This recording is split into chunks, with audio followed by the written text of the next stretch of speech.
ये this is the thermal shock chamber, and you seen the upper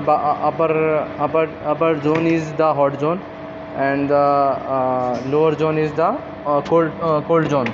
Okay, so this is the two zone thermal shock chamber, and the temperature range is 180 degrees Celsius upper hot zone, and the lower range is minus 40 degrees Celsius, and the pre-cooled is minus 60 degrees Celsius. So let's see. Today we are discussing about the machine, how it is working, and how it is functioning. Okay, so if you see, okay, we start this chamber, and you see the display is coming.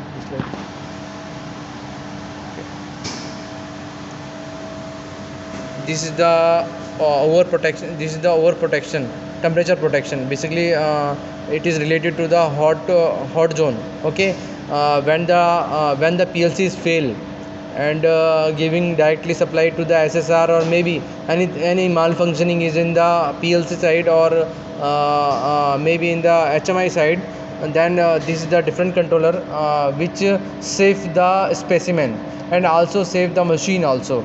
So it will be cut off the machine at that time. So this is the safety is given in the thermal shock chamber. And okay,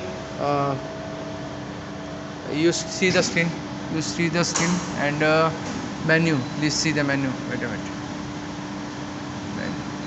Okay, just like this is the menu, and there is a program set where you can set the program and number of cycles, whatever your desired, and whatever your pre temperature is required, either in the hot or in the cold, you can set here. And okay,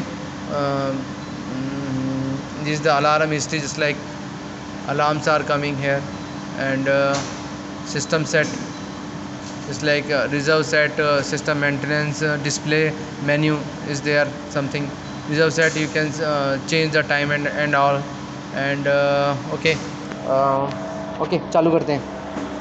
तो ये जो आप देख रहे हैं, ये है HMI, ये है टैटो कंपनी की, एंड आल्सो द PLC है, वो भी आपकी टैटो कंपनी की है। तो इसमें जो आप ये देख रहे हैं, जैसे मैं आप बाहर जो उस टाइम देख रहा था, टेम्परेचर कंट्रोल ये है, ये आपका न्यूमेटिक सिलेंडर है जो कि बास्केट मूवमेंट करवाता है।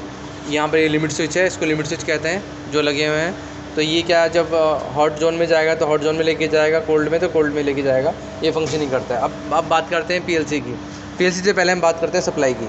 सप्लाई आती है यहाँ पे, MCB हमने जब उठाई, MCB उठाने के बाद में सप्लाई आ जाएगी यहाँ पे, ठीक है। इस पैनल में, MCB के पैनल में आ जाएगी सप्लाई, 3 फेज सप्लाई है, ठीक है। पैरेलली साथ साथ में ये 220 वोल्ट की है PLC, है ना। तो और ये जो PLC है, ये है जो PLC है, ये भी टाटा कंपनी की देख पा रहे हैं आप इसको, हाँ ठीक है।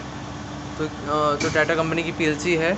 तो और ये जो साइड में जो देख रहे हो, ये मॉड्यूल्स हैं, है ना, टेम्परेचर मॉड्यूल है बेसिकली।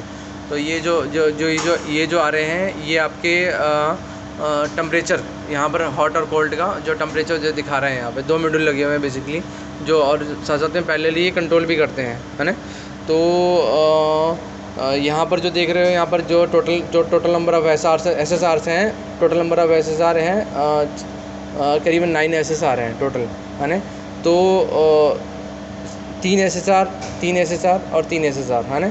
ये आपका क्या करती हैं, इनमें जो आपका कुछ जो SSR हैं करीबन जो आपका 2 SSR हैं, 2 SSR में भी 3 SSR, कंफर्म नहीं हूँ। तो इसमें क्या करेगा, वो डिफ्रॉस्ट के लिए जाता है कोल्ड जोन में। जो कोल्ड जोन में भी हमारा क्या हीटिंग कॉइल रहती हैं, वो जैसे कि बर्फ़ जम गया उसमें कूलिंग कॉइल पे अंदर, जो कि यहाँ पर है ना, कूलिंग कॉइल पे बर्फ़ जम गया इधर, है ना, ये बेस में लगा हुआ है कूलिंग कॉइल। अब अगर बर्फ़ जम जाएगा उस पर, तो क्या जो बर्फ़ जम जाएगा तो क्या होगा कि टेम्परेचर हमारा नहीं आएगा, है ना, वो देख रहे हो ना ब्लू कलर की, ये देखो, ये कॉइल्स हैं, है ना।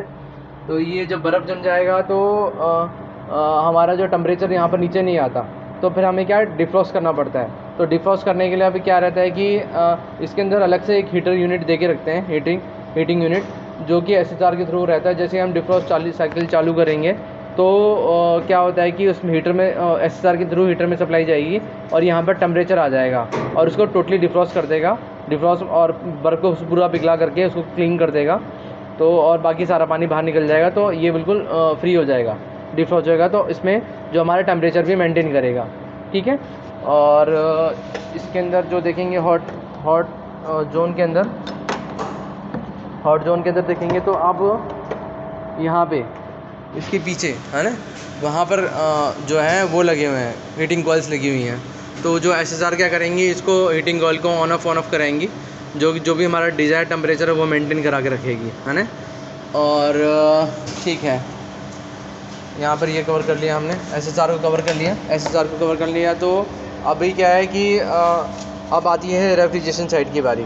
तो अब हमारा क्या PLC जैसे कि हमारा जब कोल्ड जोन चालू होगा, जो भी हमारा जो डिज़ायर टेम्परेचर रहेगा, ये इनके थ्रू यहाँ पर 24 वोल्ट सप्लाई से है ना, ये इनके थ्रू यहाँ पर आ जाएगी सप्लाई, इनको सप्लाई जाएगी। ये कॉन्ट्रैक्टर लगा रखें, ये R404 का कंप्रेसर है और ये R23 का कंप्रेसर है ना, ये जो देख रहे हैं आप। तो ये 2 कंप्रेसर हमारे हैं इसके अंदर, R404 और R23। रेफ्रिजरेंट की बात मैं कर रहा हूँ, है ना, कंप्रेसर की नहीं। कंप्रेसर जो है कंपनी के हैं, GE एक कंपनी के कंप्रेसर है, बॉक कंपनी के, बॉक कंप्रेसर, है ना। तो और ये जो आप देख रहे हैं ये है आपका शेल टाइप हीट एक्सचेंजर। और चलो जब अब पहले रेफ्रिजरेशन साइकिल की बात करते हैं। तो यहाँ से हमारी PLC की सप्लाई आई, यहाँ पर पहले हमारा R404 चालू होगा, एक कंटेंटर होल्ड होगा, होल्ड होने के बाद में PHE को ठंडा करेगा। PHE को ठंडा करने का PHE मैं आपको बाद में दिखाता हूँ। तो जो PHE को ठंडा करेगा, फिर उसके बाद में कुछ देर बाद में हमारा R23 रेफ्रिजरेंट कंप्रेसर चालू होगा, है ना। तो उसके बाद में वो फिर ठंडा करेगा किसको, अंदर इनसाइड चैम्बर के अंदर, है ना, वो ठंडा करेगा। तो ठीक है। और बास्केट मूवमेंट के लिए जैसे न्यूमेटिक सिलेंडर के लिए देख रहे हैं आप, ये आपका एयर के लिए, एयर सप्लाई के लिए, ये इसके थ्रू होते हुए सोलेनोइड वाल्व दे रखा है। ये ऑन ऑफ जो है बास्केट मूवमेंट प्रोग्राम के हिसाब से इसको कराती हैं। यहाँ पर सप्लाई, इसको ऑन ऑफ जो सप्लाई जाएगी यहाँ पर जाएगी। अच्छा, अभी जरा आया था रेफ्रिजरेशन सर्किट पे। यहाँ पर आप देख रहे हैं जैसे GE कंपनी, बॉक कंपनी का कंप्रेसर, 2 कंप्रेसर लगे हुए हैं। ये सेमी हार्मेटिक हैं, सेमी हार्मेटिक सील्ड कंप्रेसर है ना।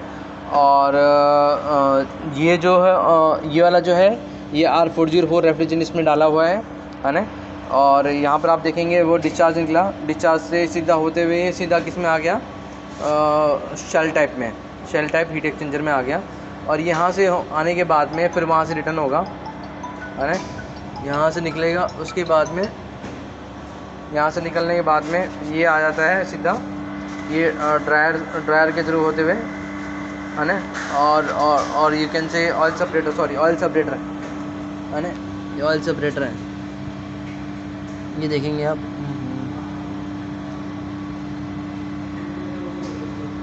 ये ऑयल सेपरेटर है ना। ऑयल सेपरेटर से होते हुए ये सीधा आ जाएगा किधर, PHE में।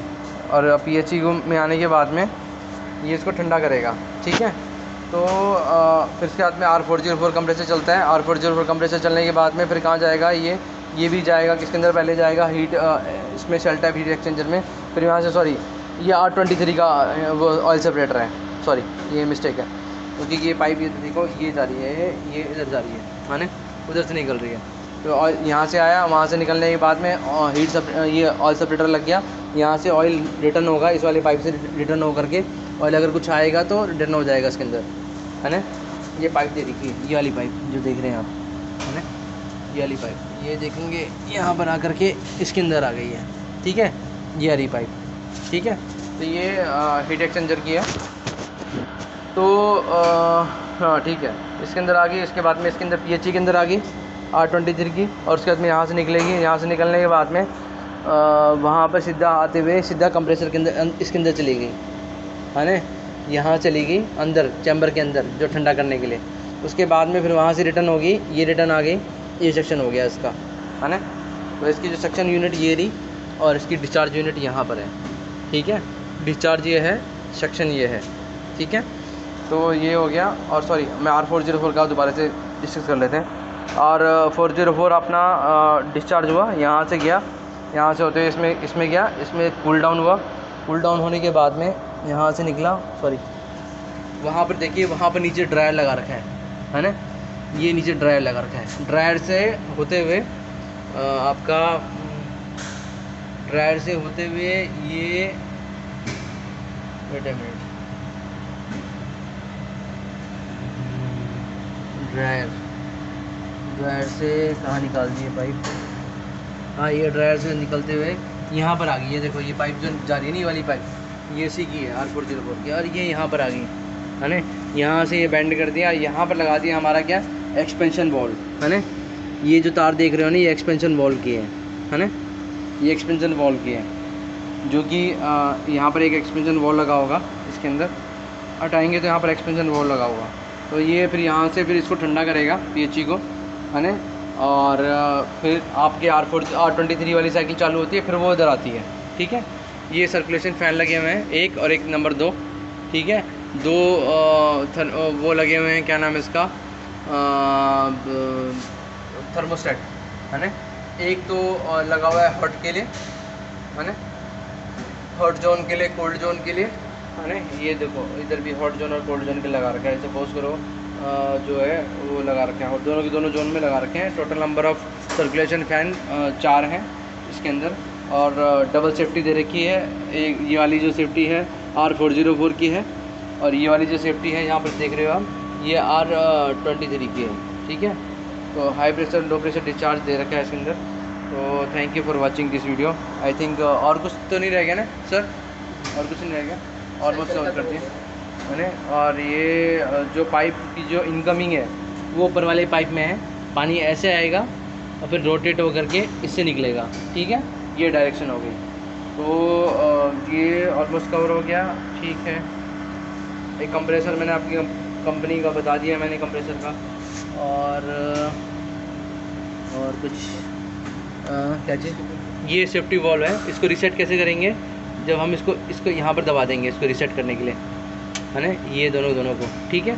जब भी इसको रीसेट करना हो, वहाँ पर अलार्म आएगा तो इसको रीसेट करना पड़ेगा। पहली बात तो हमें देखना पड़ेगा कि अलार्म क्यों आ रहा है, हमारा कूलिंग टावर चल रहा है कि नहीं चल रहा है। अगर कूलिंग टावर चल रहा है फिर भी अलार्म आ रहा है रीसेट करने के बाद में, दैट मीन्स कहीं ना कहीं ब्लॉकेज है। ब्लॉकेज कहाँ पर है, या फिर पानी का प्रेशर कम है, दोनों चीज़ें, या फिर मोटर पानी फेंक भी नहीं पा रही है, ठीक है। और उसके बाद में अगर मान के चलो ज़्यादा स्लज है उसके अंदर कूलिंग टावर में, तो हमें क्या डीस्केलिंग प्रोसेस हमें करना पड़ेगा। डीस्केलिंग प्रोसेस में क्या रहता है कि जो केमिकल्स आते हैं वो बेसिकली इसी के लिए आते हैं, डीस्केलिंग के लिए। बट इस चीज़ का प्लीज़ ध्यान रखिएगा, जो भी आप डीस्केलिंग केमिकल मंगाएंगे वो it should be not effect on the copper coil, okay. तो वो इसको वो ख़राब ना करे कॉपर कॉइल को। ये कंप्लीट हो गया, तो ये प्लीज़ इस चीज़ का ध्यान रखिएगा। और जो यहाँ पर जो है, ठीक है, मैंने आपको सारा एक्सप्लेन कर दिया है। Thank you for watching. Almost cover है ना, ये चीज़ मैंने कवर कर दी यहाँ पे हाँ ये पूरा, यहाँ सॉरी, हाँ ये डिस्क्राइब करना मैं भूल गया। यहाँ पर ये जो देख रहे हो, ये PLC IO मॉड्यूल्स हो गए, इनकी इनपुट आउटपुट मैंने बता दिया आपको, हीटर में जाती है और ये कॉन्ट्रैक्टर्स वगैरह में जाती हैं। तो कुछ कॉन्ट्रैक्टर उसके लिए दे रखे हैं, डिफ्रॉस्ट के लिए, डिफ्रॉस्ट में, और जो SSR कुछ इससे रिलेटेड है। ये जो ट्रांसफार्मर दे रखा है इसका, और यहाँ पर जो है 3 फेज़ प्रिवेंटर रिले ये है ना। और ये क्या नाम है इसका, ये रिले दे रखी हैं यहाँ पर 220 वोल्ट की, ये SMPS है ना। तो आई थिंक इलेक्ट्रिकल भी मैंने कंप्लीट कर दिया है, ठीक है। तो कभी कभी क्या है कि ऑन ऑफ की प्रॉब्लम आती है, तो यहाँ पर प्लीज़ चेक कर लेना, यहाँ पर NONC पॉइंट बन रहा है कि नहीं बन रहा है ना यहाँ पर। और ये जो कनेक्टर जो देख रहे हो, ये 485 का कम्युनिकेशन केबल है बेसिकली। यहाँ पर 485 लिखा हुआ है, बट अकॉर्डिंग टू मी यहाँ पर ये जो कम्युनिकेशन है, आई थिंक RS232 है जहाँ तक मुझे पता है। बट ये कि यहाँ पर फ्रंट में 485 लिखा हुआ है, बट ये चेक करते हैं, है ना। अभी तक मेरे को अभी सॉफ्टवेयर अभी मिला नहीं इससे रिलेटेड, तो जैसे ही मिल जाएगा तो मैं कंफर्म हो पाऊँगा। फ़िलहाल मैं भी कंफर्म नहीं हूँ। तो थैंक यू फॉर वॉचिंग है, थैंक यू फॉर वॉचिंग।